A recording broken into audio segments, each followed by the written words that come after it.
Я попробую за 1 минуту рассказать о всей сути сетевого маркетинга, чем он отличается от традиционного бизнеса. Предположим, ты решил заняться бизнесом и понимаешь, что тебе нужно приобрести продукт. Но давай сначала посмотрим, где его производят. Это завод. Есть дистрибьюторы, которые покупают у завода, есть крупные оптовики, есть мелкие оптовики, есть склады, логистические центры, магазины.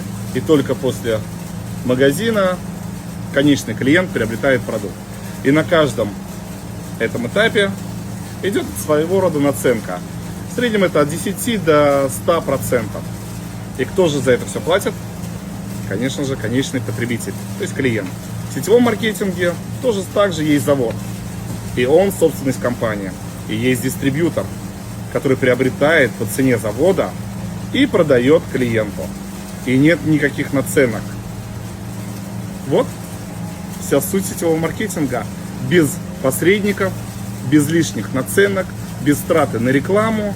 Все это достается партнеру.